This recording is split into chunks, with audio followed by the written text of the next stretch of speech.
इंसान नहीं है, वो एक जिन है। और कितना अर्सा हो गया? ये तकरीबन 12 साल हो गए हैं। मेरे दोस्तों मैनू लगता है कि इंसानां दे विच कोई कमी रह गई। ਜਿਹੜਾ ਇੱਕ ਔਰਤ ਨੂੰ ਨਿਕਾਹ ਕਰਨਾ ਪੈ ਗਿਆ ਇੱਕ ਜਿੰਨ ਦੇ ਨਾਲ, ਉਹ ਵੀ 12 ਸਾਲ ਤੋਂ ਕਹਿੰਦੀ। ਮੈਂ ਤੁਹਾਨੂੰ ਅੱਗੇ ਕਲਿੱਪ ਵੀ ਦਿਖਾਵਾਂਗਾ, ਪ੍ਰੂਫ ਤੋਂ ਬਗੈਰ ਮੈਂ ਕਦੀ ਵੀਡੀਓ ਨਹੀਂ ਬਣਾਈ।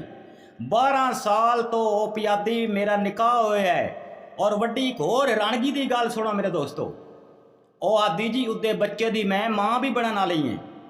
ਮੈਂ ਨਹੀਂ ਆਖ ਰਿਹਾ, ਉਹਦੀ ਜ਼ਬਾਨੀ ਤੁਸੀਂ ਸੁਣੋਗੇ। ਮੈਨੂੰ ਲੱਗਦਾ ਮੇਰੇ ਦੋਸਤੋ कि जिन्ना भी हुण इंसान ही लभ गए निकाह करन वाले, जिन्नियां खत्म हो गई तो इंसानां जिन लभ गए मेरे दोस्तों। मैनू लगता है निकाह करन लई इंसानां च कोई कमियां हो गई मेरे दोस्तों। देख रहे हो या जिहड़ा मैं अगे तुहानूं क्लिप दिखावांगा, चलो सब तो पहले तुसीं क्लिप देख लो। नाम बता। जी मेला तो इंसान नहीं है, वो एक जिन है। और कितना अर्सा हो गया?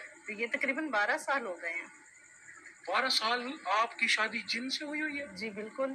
कि बच्चे की माँ, जिन के बच्चे की आप माँ बनने वाली है। हस्बैंड है, जायज देख लिया मेरे दोस्तों, जिन के बच्चे सुन भी लिया माँ तुसी। बनने वाली तो क्या वो कहती जी 12 साल तो मेरा निकाह होया है इतना हैरान हो।